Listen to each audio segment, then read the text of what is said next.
우리가 전도를 하다가 만나는 분들 중에 연세가 많으신 분들이 주로 하는 말들이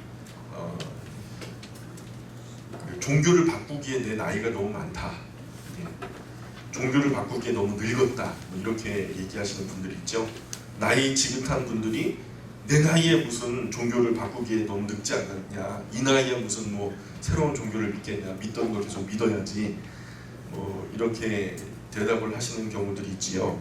노인 인구가 많아지는 시대에 아마 앞으로 이런 질문을 하는 분들이 더 많아질 겁니다. 우리가 그래도 끝까지 예수님 붙들고 또 천국으로 모시기를 위해서 노년의 어르신들 안타까운 마음으로 전도를 하다 보면 아마도 이런 대답을 들을 수 있는 기회들이 많아지게 될 거라고 생각됩니다. 이 나이에 무슨 뭐 스스로도 그렇고요. 심지어는 뭐 자녀들도 아버지 어머니 뭐 이렇게 여태까지 이런 저런 종교 몸담고 있으셨는데 왜 갑자기 말년에 가서 종교를 바꾸신다고 또 이렇게 그러시냐고, 또 한결같지 않은 그 모습 때문에 자식들도 이전의 종교를 버리고 새로운 종교를 갖기에는 아버지 어머니 너무 늦은 것 아닙니까? 막 이렇게 만류하는 분들도 있으리라고 생각이 듭니다. 오래전에 우리 그 교회에 70이 훌쩍 넘은 어르신 한 분이 예배당에 나오셨어요. 그런데 그렇게 예수님을 구주와 주님을 영접하시겠다 하고 작정을 하신 이후에 단 한 번도 정규적인 예배, 정기 예배에 또 새벽 기도에 어느 것 하나 빠지지 않고 꾸준하게 참석하셨던 것을 제가 어린 나이에도 기억을 합니다. 성경도 굉장히 꾸준히 읽으셨던 걸로 기억해요. 비가 오나 눈이 오나 바람이 부나 예배 시간보다 훨씬 일찍, 적어도 한 30분 일찍, 늘 일찍 나오셔서 맨 앞자리에 앉으셔가지고 눈을 꼭 감고 그냥 구릿빛 피고 키도 작달막 하시는 어르신이 고개를 수그리고 정말 간절하게 기도하시는 그 모습을 어렸을 때 제가 인상 깊게 봤던 기억을 합니다. 그리고서는 빨간 테두리 성경 있죠. 옛날에 빨간 테두리 성경, 새로 쓰기 성경인데 그거를 펼치고 이 어르신이 성경을 읽을 때는 항상 어떻게 읽었냐면, 여러분 천자문 있죠. 천자문 읽을 때 하늘 천 따지 하면서 좌우로 흔들잖아요. 이 어르신이 예배당 앞에서 그렇게 이 성경을 읽으실 때는 좌우로 자꾸 몸을 흔드시는 거 되게 어렸을 때 기억에 아주 진하게 박혀 있어요.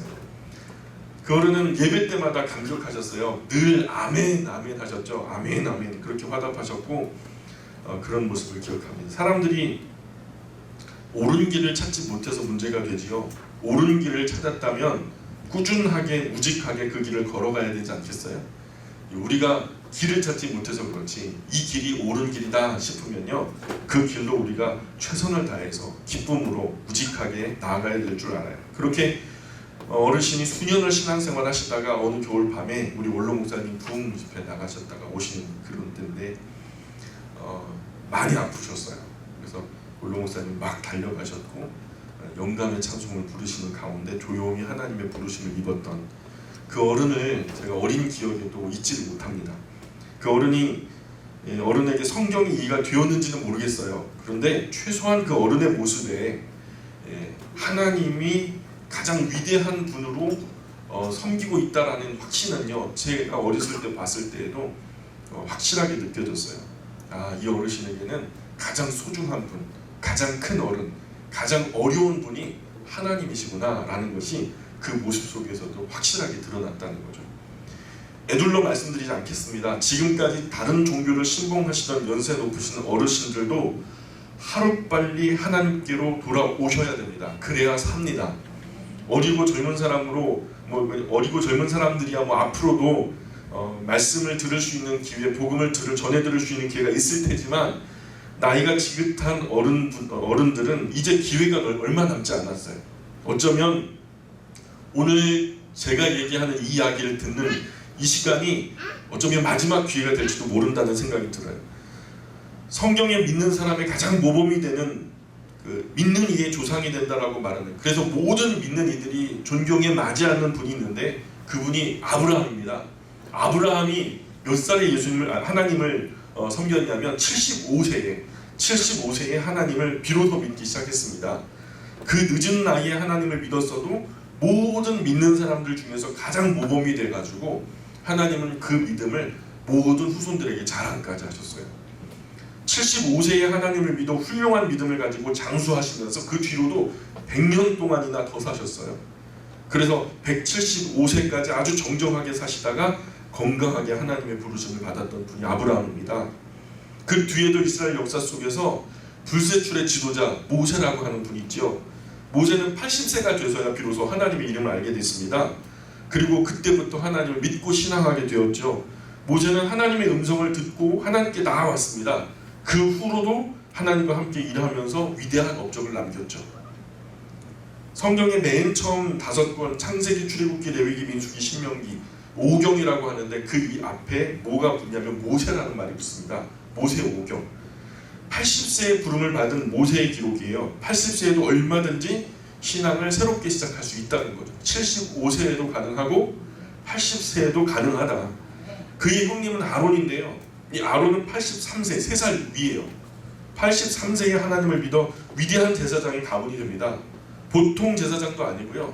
성경에서 가장 위대한 제사장은 대제사장인데 이 대제사장이 되어버립니다.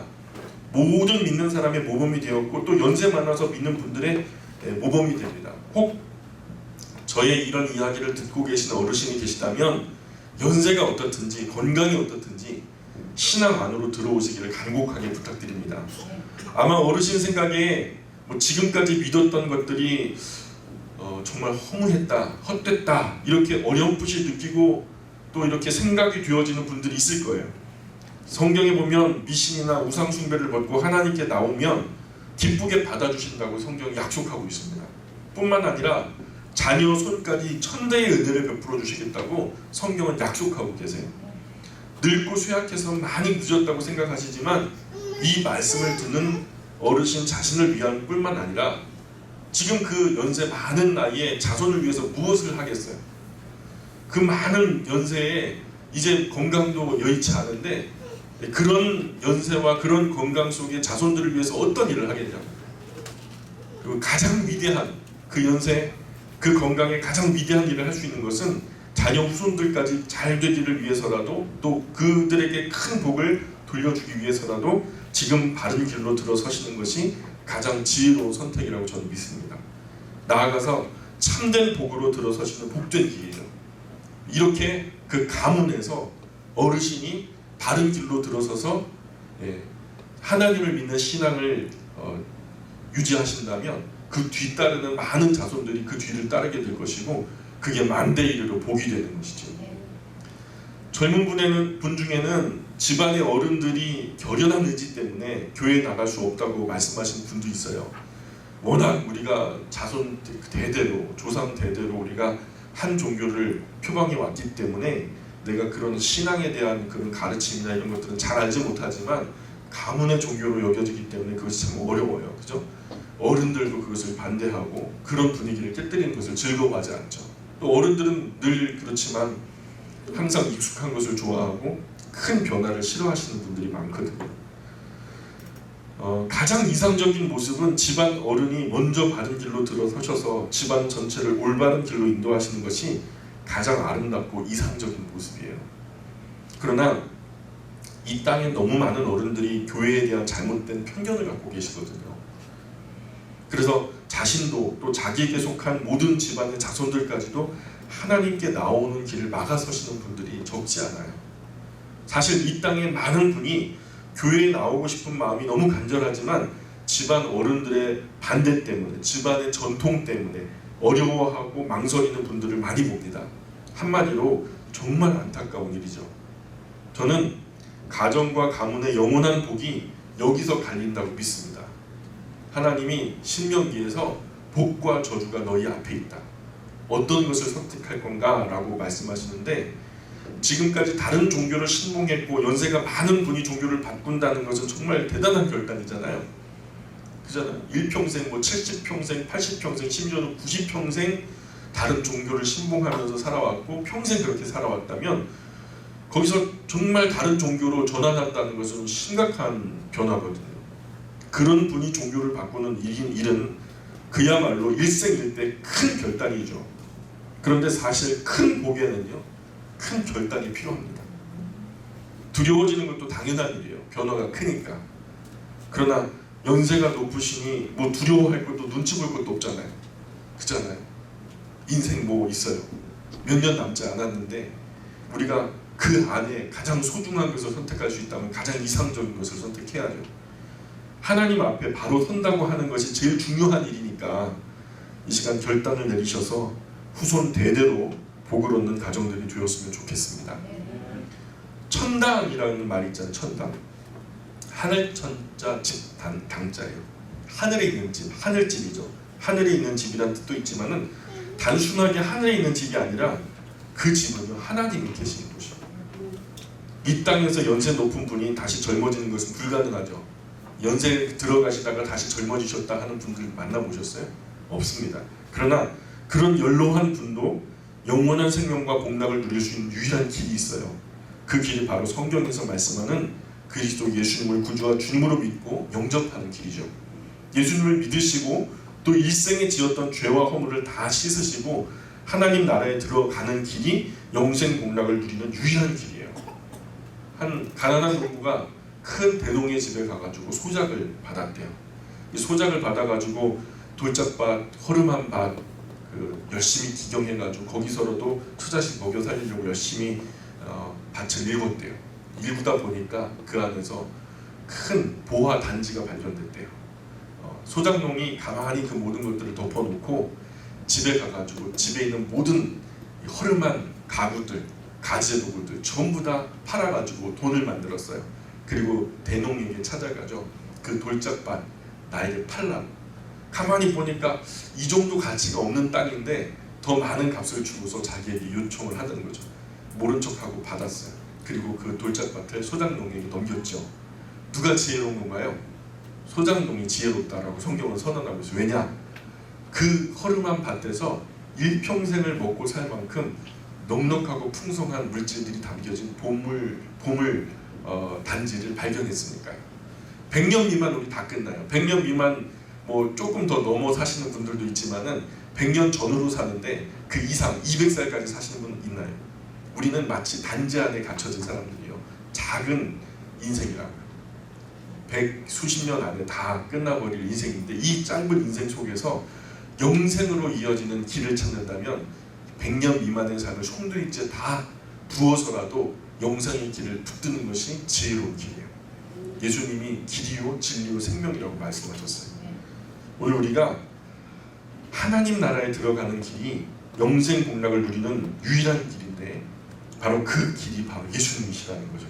이런 예수님을 선택하는 사람에게 하나님은 자손 천대까지 이르러 은혜를 베푸시겠다고 약속하셨죠.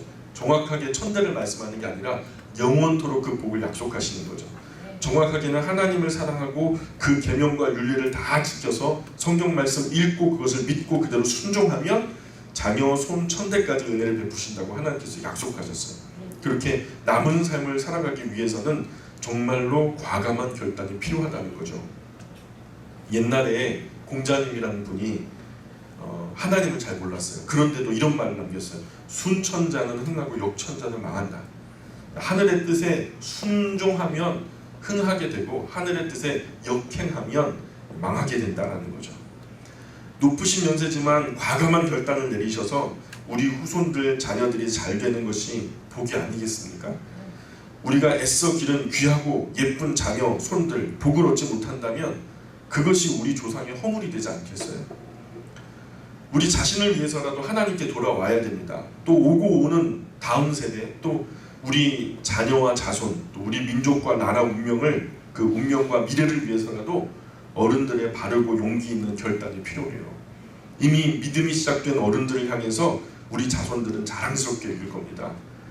우리 할머니, 우리 할아버지는 이 가정과 가문의 복의 선각자다. 각자, 선각자, 먼저 선자, 깨달았다, 각자, 각성하다 할 때 각자거든요. 먼저 깨닫고 옳은 것을 아셔서 옳은 길로 들어서신 분을 선각자라고 말하는 거예요. 그래서 어른들이 하나님의 부름을 받고 그 이후에도 해마다 때마다 자손들이 모여서 우리 할머니의 신앙, 우리 할아버지의 신앙을 자랑스럽게 말할 수 있는 그런 이유가 이 가정 가운데 아름다운 전통이 되었으면 좋겠어요. 대대로 하나님을 믿고 섬기는 가정은 참 귀한 가정이죠. 여러분 주변에 혹시 몇 대째 그 신앙을 가진 가정, 하나님을 믿는 가정 이런 이야기 들어보셨어요? 좀 뭐 저희 가정 같은 경우에는 저희 할아버지, 할머니부터 신앙이 있으셨죠. 그리고 아버지, 어머니, 그리고 그리고 저희 자손들까지니까 벌써 4대가 신앙의 가정이 되는 거죠. 여러분 어때요? 여러분의 가정은 몇 대째 지금 신앙을 가지고 계신가요? 이게 신앙 안으로 들어온 많은 분들이요, 사실 엄청나게 많은 재산을 부러워하는 것이 아니라 몇 대째 신앙 안에서 사는 그 신앙의 가문이라는 것에 대해서 굉장히 부러워해요.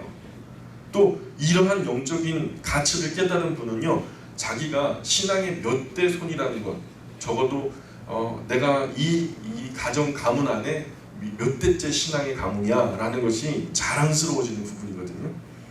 반대로 한때 하나님을 믿은 믿음의 가정이 가문 안에서 신앙이 시작됐어요.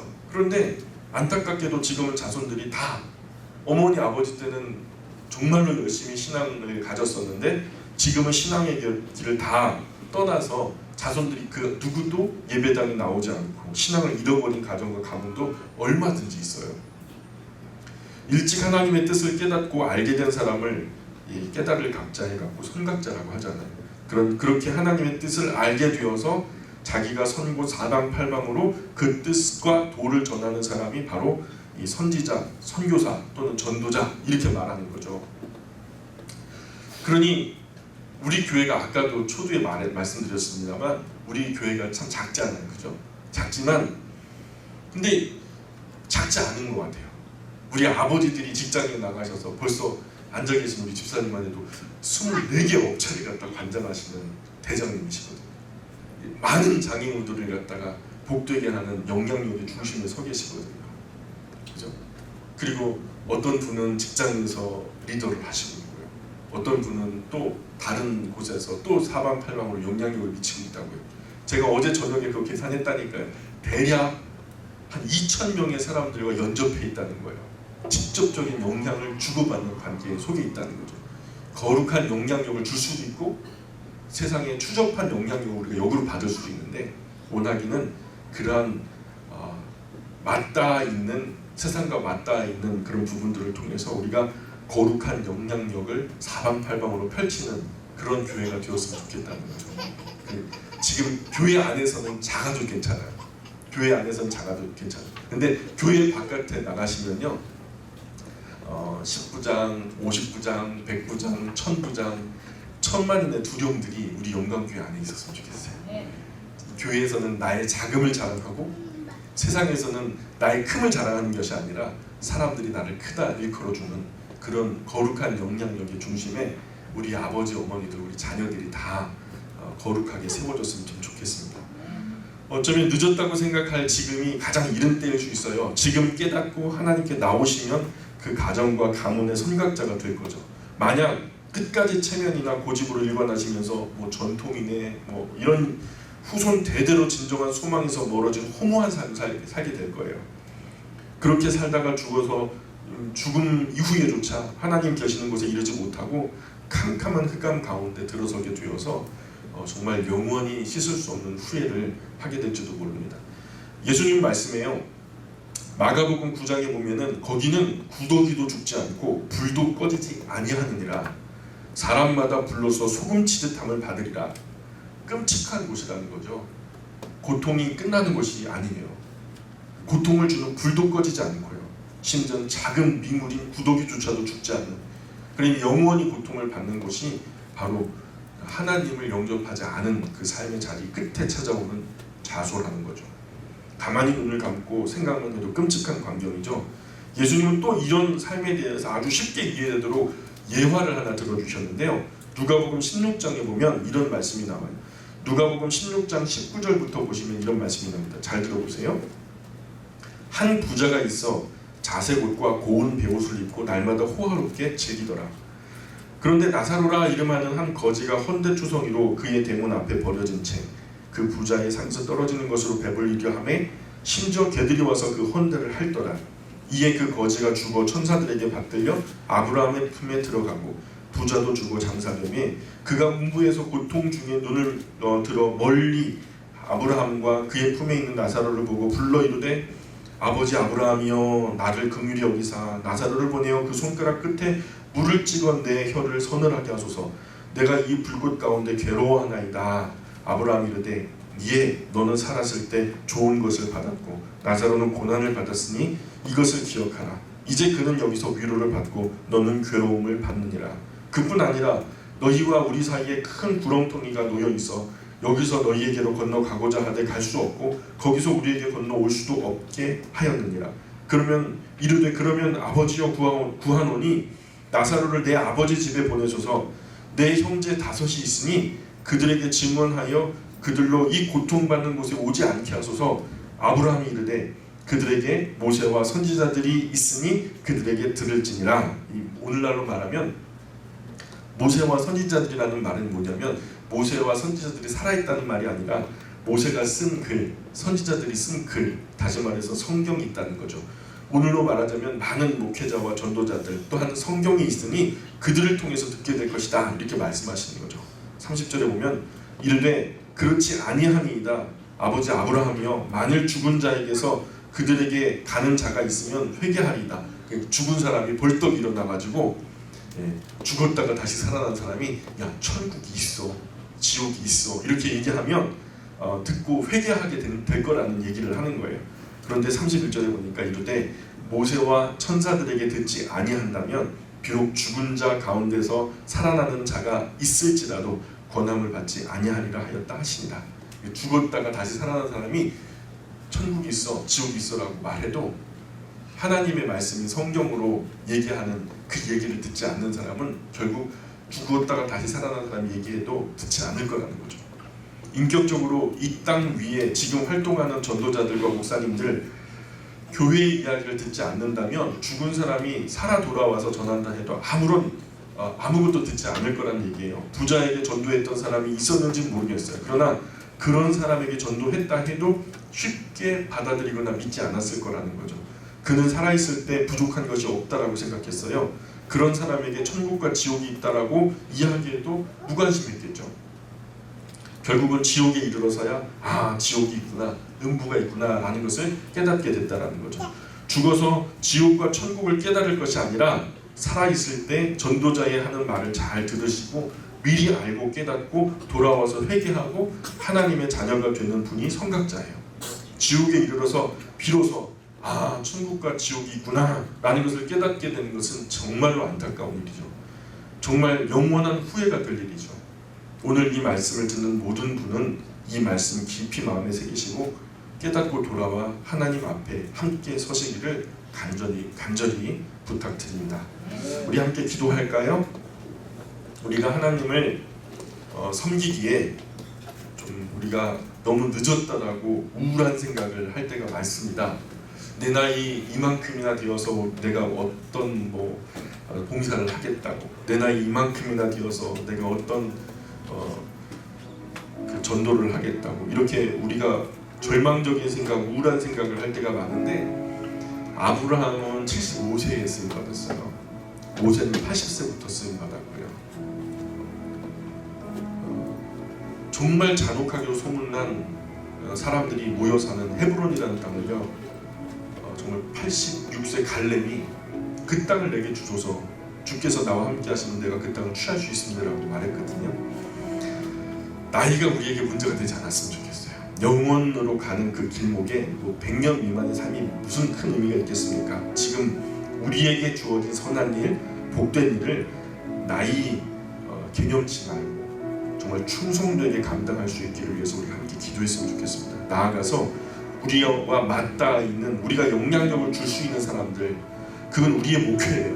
목사만 목회하는 것이 아니라 여기 이 자리에 앉아 고개를 숙인 여러분 한 사람 한 사람이 다 목회자예요. 하나님이 여러분 사방팔방으로 붙여주신 그 사람들이 바로 목회의 대상이 되어지는 성도들이에요. 우리가 그러한 마음으로 그들에게 선대함으로 거룩한 영향력이 되어서 그들을 주님께로 인도할 수 있는, 그러나 늦지 않았다는 것을 우리 마음속에 깊이 생각하면서 우리가 그 선한 사역을 우리로 이룰 수 있게 해달라고 하나님께 간구하는 시간이 되었으면 좋겠습니다. 존귀하신 아버지 하나님, 오늘 우리 영광교회가 하나님 부르시는 그날까지 하나님이 기뻐하시며 바라보실 그러한 교회가 되었으면 좋겠습니다. 이 강단에서 생명수 샘과 같은 하나님의 말씀이 마르지 않고 솟구쳐 올라올 수 있도록 도와주시고, 그러한 말씀의 생명수를 각 성도들 마음속에 가득히 퍼서 삶의 현장으로 돌아가 둘러선 사람들에게 이 생명수를 나눠주게 될 때 그들이 소송케 되어질 수 있는 놀라운 역사가 이루어지기를 소망합니다. 우리 영광교회가 하나님 정말로 육체적인 모습으로 세상이 수많은 교회들이 취하고 있는 마케팅의 기법으로 순수하지 못하게 서지 않기를 원합니다. 하나님의 말씀의 방식대로 우리가 끝까지 주님의 말씀으로 고집하며 주님이 기뻐하시는 모습으로 주님 부르시는 그날까지 나아갈 수 있는 순수하고 거룩한 복된 교회 되기를 간절히 소망합니다.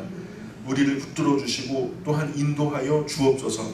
교회 속에 있는 사랑하는 우리 어머니들과 아버지들에게 하나님의 성령의 기름 부으심을 충만하게 부어주시사 정말로 세상 가운데 놓여진 거룩한 제사장 나라가 되게 도와주시며, 목회자만 목회자가 아니라 모든 어머니 아버지들이 다 목회자가 될 수 있도록 삶의 길을 열어주시고 또 그 마음 가운데 영적으로 자유함을 허락하여 주옵소서. 귀하신 하나님, 우리의 예배가 살아나기 원합니다. 우리의 마음속에 중심이 하나님께 드려지는 산 예배를 드리는 복된 교회가 되기를 원합니다. 이를 위해서 예배의 분위기가 달라지기 원합니다. 주님, 우리의 흐트러진 마음을 모아주시고 주일 낮에 모여서 예배드리는 풍경이 정말로 온전히 달라질 수 있도록 도와주옵소서. 우리의 마음의 중심이 오직 하나님께 온전한 산제사로 맞춰지는 참된 예배가 우리 주일마다 살아있는 예배로 하나님께 올려질 수 있도록 우리의 예배 가운데 임재하시고 이 예배를 복내려 주옵소서. 하나님, 하나님만 영광 받으시기 소망합니다. 이제 피곤한 몸 집으로 돌아가는 발걸음도 안전운행으로 지켜주시고, 또한 집에 돌아가 편안하게 쉼의 자리에 누울 때 하늘문을 여시고 하늘 평안으로 충만하게 기름 부어 주시사 정말로 깨끗하게 회복되어지고 치유되어져서 내일부터 또 힘차게 하나님의 자녀로 살아갈 수 있는 영광의 모든 사랑하는 자녀들 다 될 수 있도록 하나님 은혜 내려 주옵소서. 감사와 영광과 찬송을 하나님께 올립니다. 예수님의 이름으로 기도합니다. 아멘. 하늘에 계신 우리 아버지, 아버지의 이름을 거룩하게 하시며 아버지의 나라가 오게 하시며 아버지의 뜻이 하늘에서와 같이 땅에서도 이루어지게 하소서. 오늘 우리에게 일용할 양식을 주시고 우리가 우리에게 잘못한 사람을 용서하여 준 것 같이 우리 죄를 용서하여 주시고 우리를 시험에 빠지지 않게 하시고 악에서 구하소서. 나라와 권능과 영광이 영원히 아버지의 것이옵니다. 아멘.